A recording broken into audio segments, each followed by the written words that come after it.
سورہ نساء کی آیت نمبر 69 میں اللہ پاک نے ارشاد فرمایا وَمَن يُطِعِ اللَّهَ وَالرَّسُولَ فَأُولَٰئِكَ مَعَ الَّذِينَ أَنْعَمَ اللَّهُ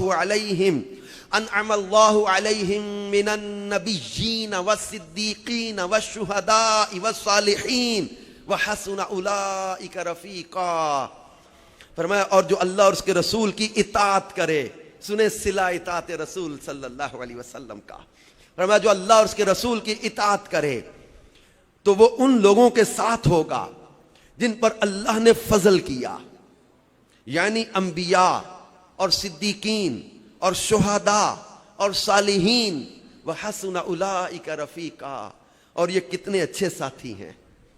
اللہ نے تعریف فرمائی ان ساتھیوں کی، ساتھ ملے گا۔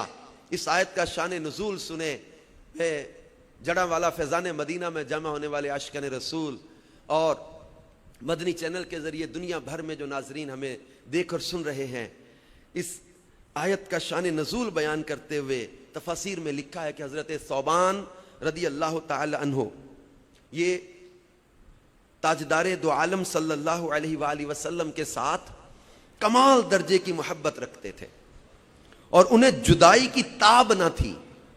ایک روز اس قدر غمگین اور رنجیدہ حاضر ہوئے کہ چہرے کا رنگ بدل گیا تھا، تو رسول کریم صلی اللہ علیہ وآلہ وسلم نے پوچھا آج رنگ کیوں بدلا ہوا ہے؟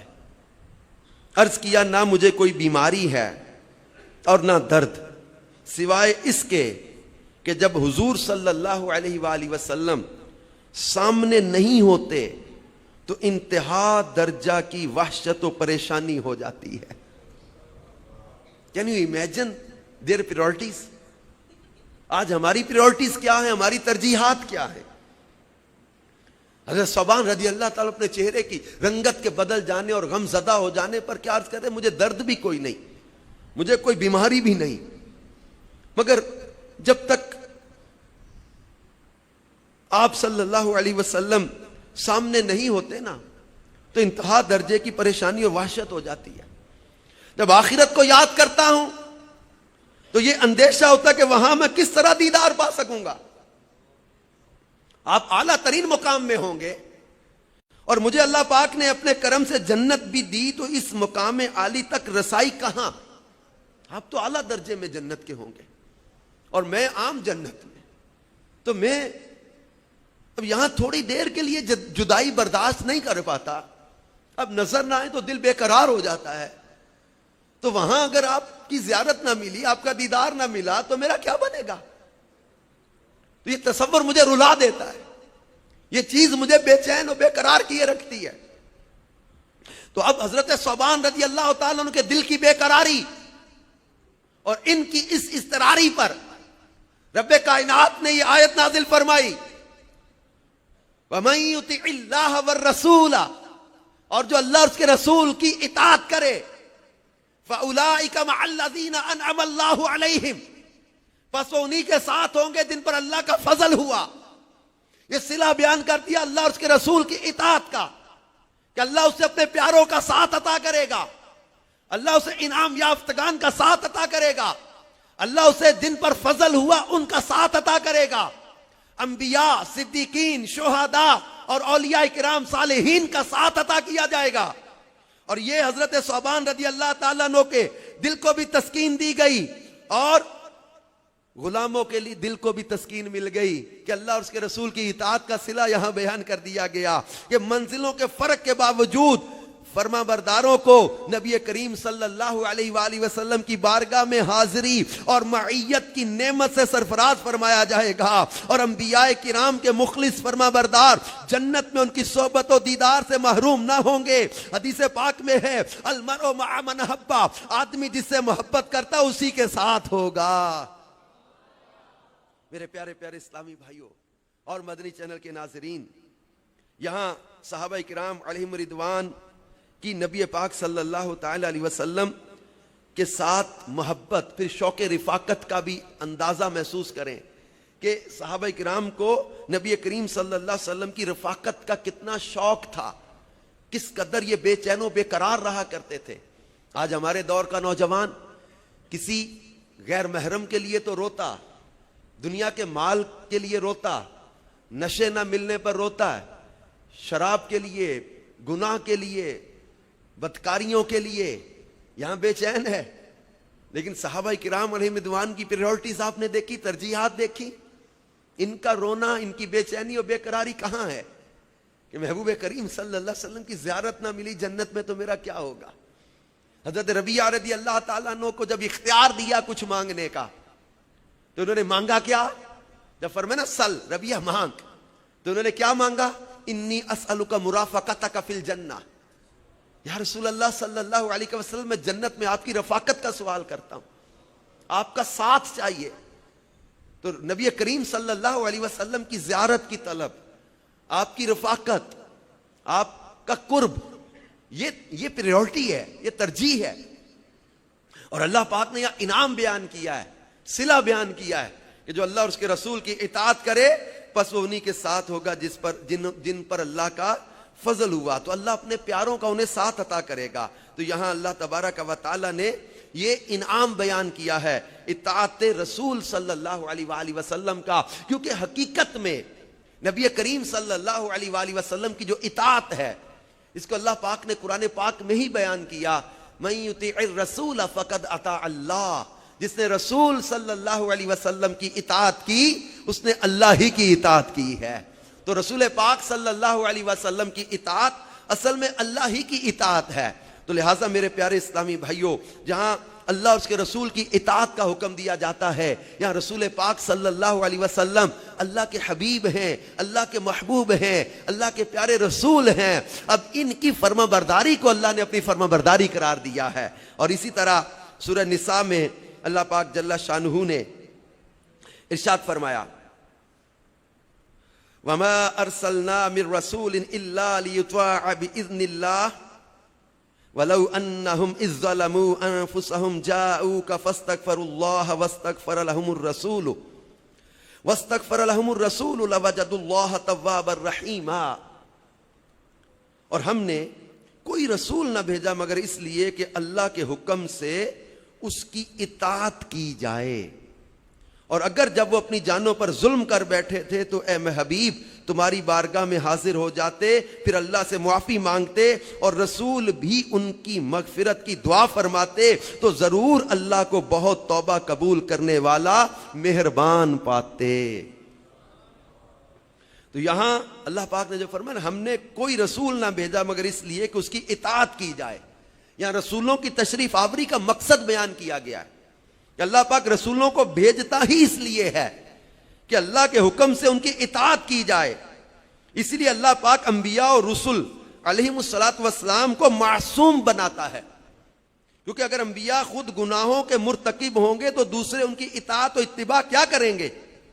رسول کی اطاعت اس لیے ضروری ہے کہ اللہ کی اطاعت کا طریقہ ہی رسول کی اطاعت کرنا ہے.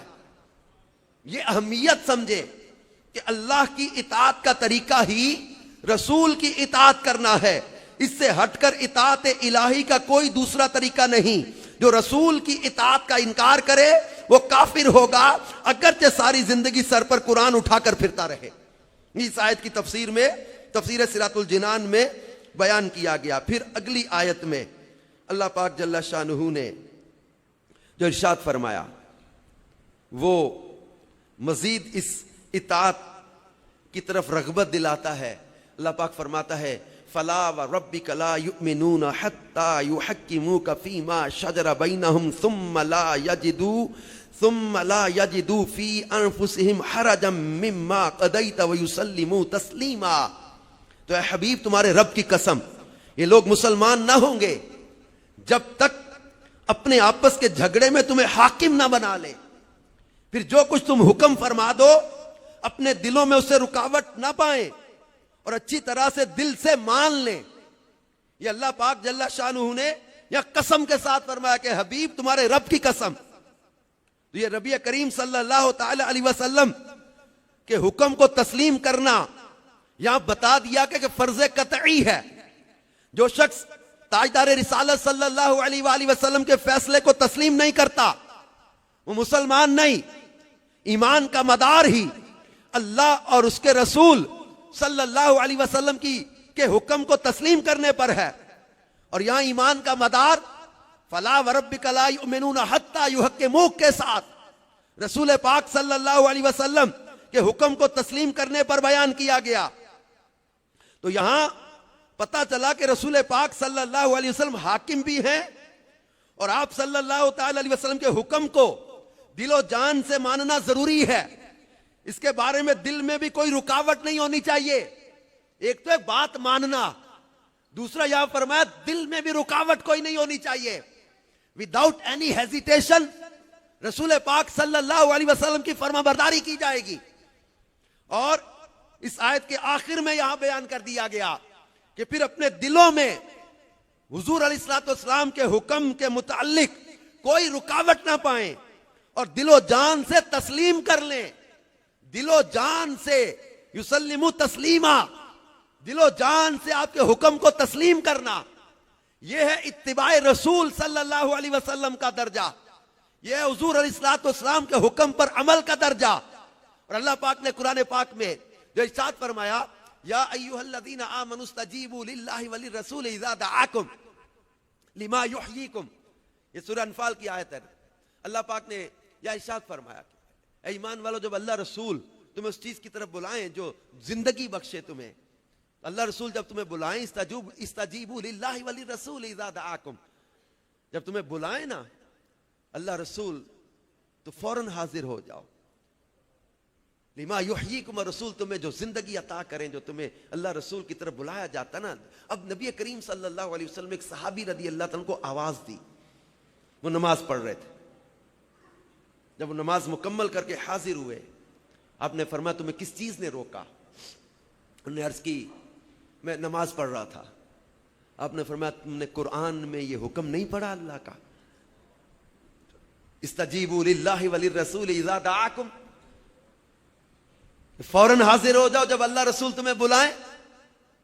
انہوں نے عرض کیا حضور میں نے پڑھا تو ہے اور اب ایسا نہیں ہوگا.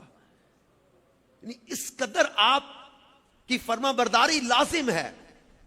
اور نبی کریم صلی اللہ علیہ وآلہ وسلم کی فرما برداری, یعنی نبی کریم صلی اللہ علیہ وسلم کے جو حقوق بیان کیے گئے نا, اس شفا شریف کے اندر قاضی ایاز رحمت اللہ تعالی علیہ نے نبی کریم صلی اللہ علیہ وسلم کے کئی حقوق بیان کیے جو امت پر آپ کے حقوق ہیں. ان میں سے علامہ عبد المصطفیٰ اعظمی رحمت اللہ علیہ نے سیرت مصطفیٰ میں جو ہے وہ 8 حقوق کو بیان کیا. ایمان بالرسول, اتباع سنت رسول, اطاعت رسول, محبت رسول, تعظیم رسول, مدح رسول, درود شریف اور قبر انور کی زیارت. یہ حقوق بیان کیے گئے ہیں. اتباع سنت رسول, اطاعت رسول صلی اللہ علیہ وآلہ وسلم, یہ نبی کریم علیہ الصلوۃ والسلام کے حقوق میں بیان کیا گیا. اور اطاعت رسول صلی اللہ علیہ وسلم کا صلہ کیا ملتا ہے یہ دیکھنا ہو تو پھر سیرت صدیق اکبر کو پڑھیں. حضرت سیدنا صدیق اکبر رضی اللہ تعالیٰ نے فرما برداری اختیار کی, ان کی محبت میں زندگی بسر کی, ان کی اطاعت میں زندگی بسر کی, تو اللہ تبارک و تعالیٰ نے نبی کریم صلی اللہ علیہ وسلم کی فرما برداری کا ان کے لیے صلہ یہ بیان کرتے ہوئے فرمایا وَسَيُجَنَّبُهَا الْأَتْقَى, ان کے لیے جو وہ بڑا اعلان کیا گیا کہ یہ آگ سے دور رکھے جائیں گے. نبی پاک صلی اللہ علیہ وسلم کی محبت کا, غلامی کا, فرما برداری کا صلہ دنیا نے پھر دیکھا کہ حضرت صدیق اکبر رضی اللہ تعالیٰ عنہ کا جب جنازہ بارگاہ رسالت صلی اللہ علیہ وسلم میں لایا گیا تو آپ نے اپنے روضہ اطہر کا دروازہ کھول کے انہیں اپنے پاس بلا لیا.